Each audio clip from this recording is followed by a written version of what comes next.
कवि सम्मेलन में बोलूं तो ये नहीं बोलने देते हैं। ये दोनों बहन भाई मेरे पीछे ही पड़े रहते हैं। कहाँ बुला के लाओ। हाँ, अपनी अपनी सब कहते हैं, हमारी भी सुन लो। बहुत देर से मैं देख रहा था सरदार जी, मैं कहा मेरा नंबर आएगा, लेकिन नंबर लगा ही नहीं रहे पट्टे। बैठ जा बेटा, बैठ जा बैठ जा। बड़े खतरनाक होते हैं ये तुम्हारी कसम।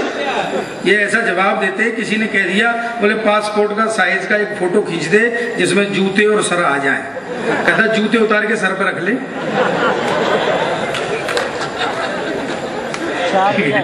बैठ जा।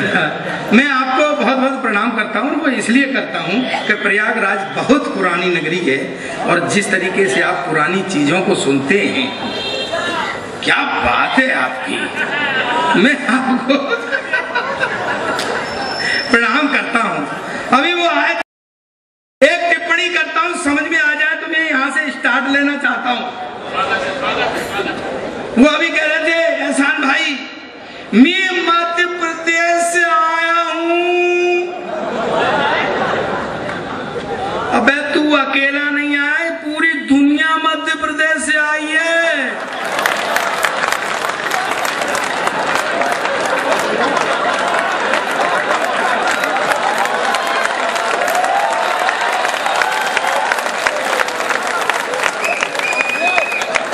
ये कहाँ से निकाल के लाए जो है प्रताप जी? आप तो रहने दो, आपका इसमें कोई योगदान नहीं है।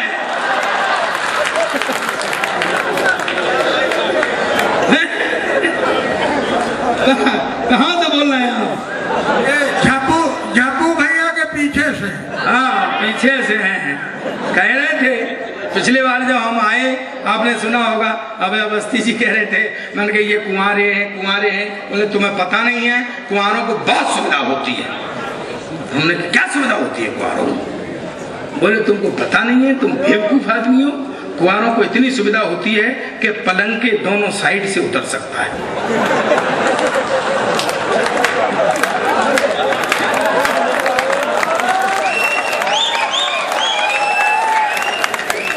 ये इलाहाबाद के श्रोता है, महीन बात को पकड़ते हैं। लेकिन मैंने भी इनको कहा, देखो कितना विचित्र समय आ गया है।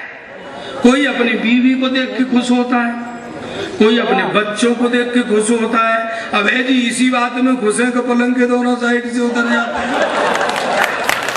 पर कहाँ है अभय जी, कहाँ? इधर आ जाओ भाई साहब, मेरे बड़े भाई हैं। आपके दाहिने हाथ? नहीं, दाहिने हाथ में नहीं। तुम हमें बताओ, एक मुझे बात बताओ, जब कोई लेन नहीं, कोई देन नहीं, कोई मतलब नहीं, तुम पलंग पे चढ़ते ही काहे को यार?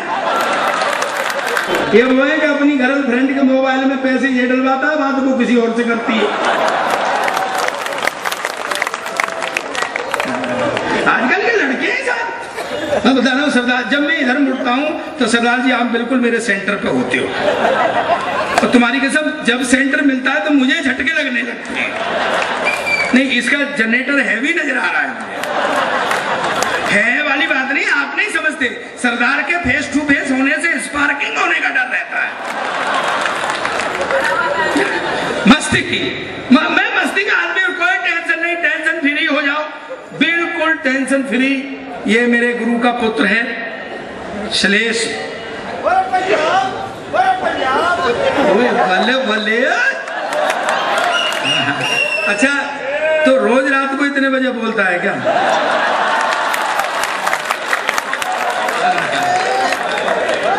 ये इसलिए साहबे को बोलता होगा और पड़ोसी इसको समझते होंगे। सही में वहाँ आगे भाई साहब, ये बड़े अच्छे विचित्र प्राणी हैं। इनके जो वो है ना बेटे, वो और ज्यादा अच्छे हैं। एक दिन इनकी शादी की फाइल देख रहे थे, तो उसमें तो बाल बाल थे, बिल्कुल जुल्फ फुल्फ लगी हुई, कटार बटार। तो एकदम से बोला, मम्मी आपकी बगल में जो बैठे ये अंकल कौन है? पहचाने नहीं, अभी तो उन्होंने ऐसा देखा इनको। बोले बेटा ये अंकल नहीं, तुम्हारे पापा हैं। बोले ये पापा हैं? तो फिर अपने घर में जो गंजा रहता है ये कौन है? मैं आपको प्रणाम करता हूँ, मेरे बड़े भाई हैं।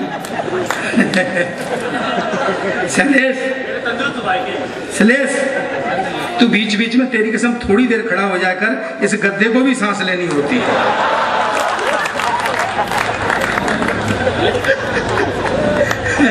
मैं तो इसकी शादी में गया था, ये हाथी पे चढ़ के गया था।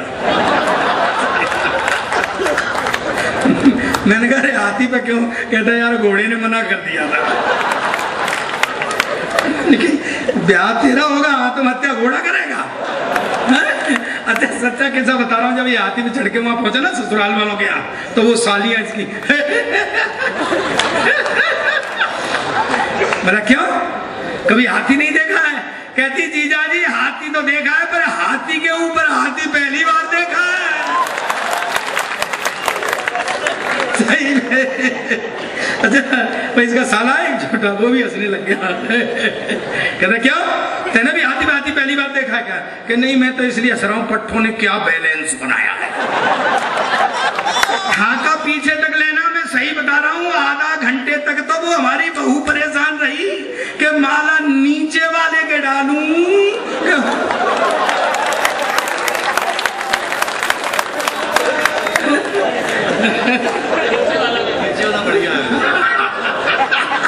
ये वही समझ रहे हैं जो तू समझ रहा है।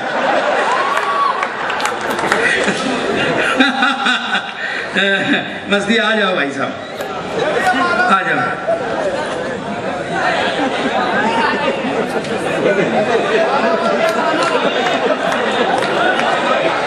यार तुम भी कमाल के आदमी हो, जब आदमियों में ही बैठना था तो फिर इतना चक्कर काहे को लगाया यार, कहीं बैठ जाता। ये मैं थोड़ा बीच में नीचे से बोलना बेटा कोई बहुत बड़ी बात नहीं होती है, और जब ऊपर वाला हरकत में हुआ हो तो नीचे वाले को नहीं बोलना चाहिए।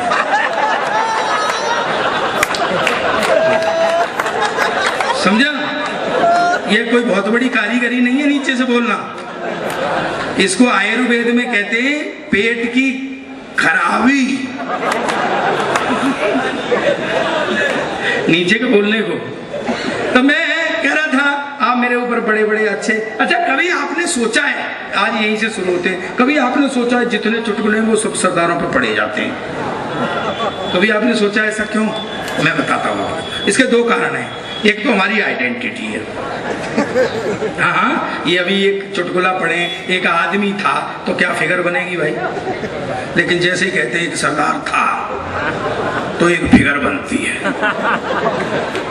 और दूसरी बात यह है, मुझे अब पीछे तक आपकी तालियां चाहिए। दूसरी बात यह है कि जहां भोलापन और बहादुरी दोनों चीज इकट्ठी हो जाती हैं, वहां मस्ती अपने आप उत्पन्न हो जाती है।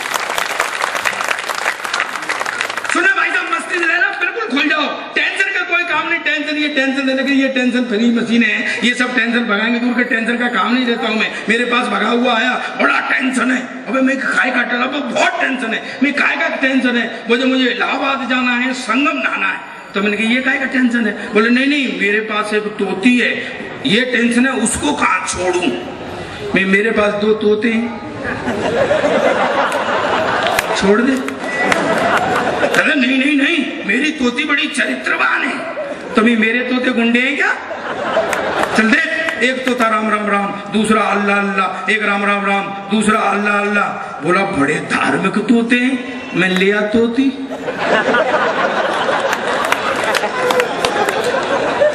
ये तोती लेके आया, पिंजड़ा खोल के जैसे ही तोती अंदर डाली, एक तोते ने दूसरे को कोनी मारी, बंद कर पूजा पाठ, दुआ कबूल हो गई।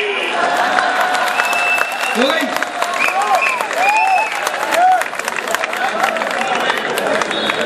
जब तक चार खा के नहीं आए तब तक लानत है चुटकुला पढ़ने पे यार। कमाल की बात है, चार आदमी, दरअसल मैं तुम्हें बताता हूँ वो कैसे कि वो सरदार छूट गया यार मेरे हाथ से। सुनना, चार आदमियों को फांसी हो गई, ये जोक आपने ऐसे नहीं सुना होगा, शर्म मत लेना।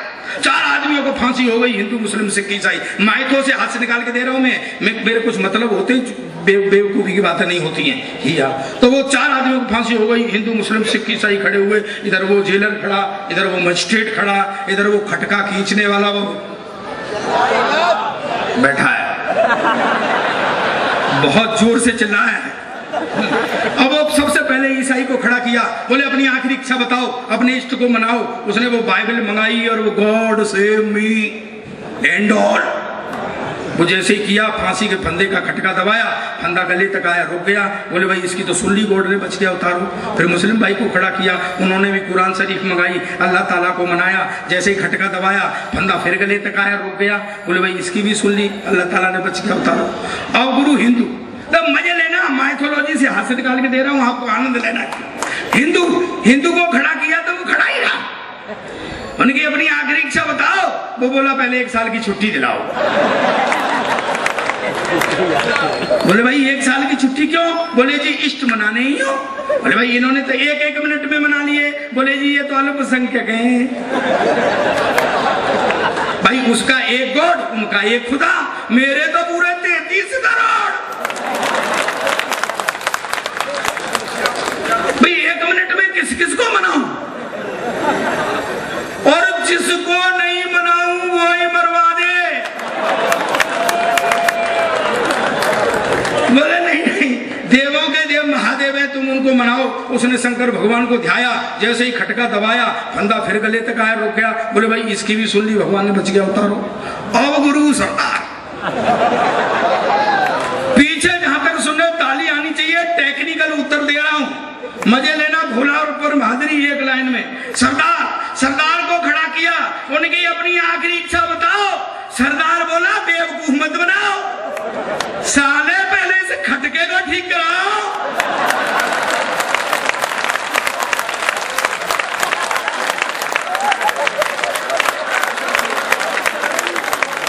और इन तीनों को फिर से लाइन में लगाओ।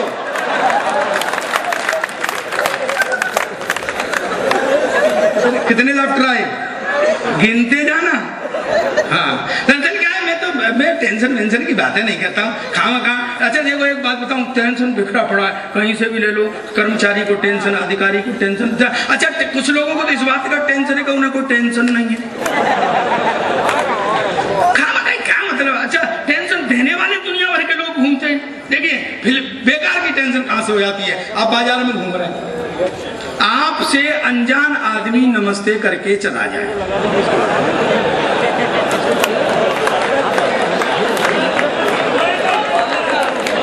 शाम तक सोचते रहोगे साला था कौन।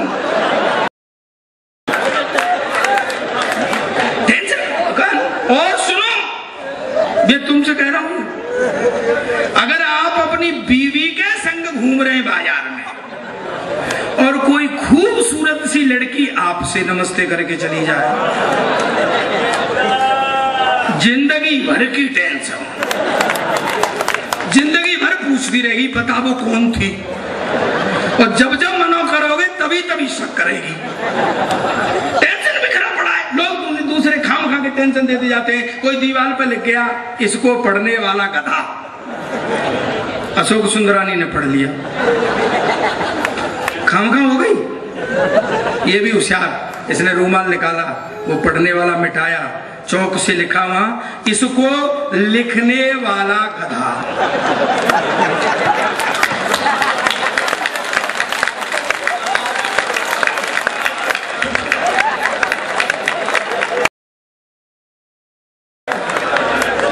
अब टेंशन में है अगला, देने वाले वाला। लेकिन भैया मैंने एक बात बताऊं, प्रयागराज है, इलाहाबाद है, प्रयागराज, मैंने तो आपके यहाँ के बच्चे देखे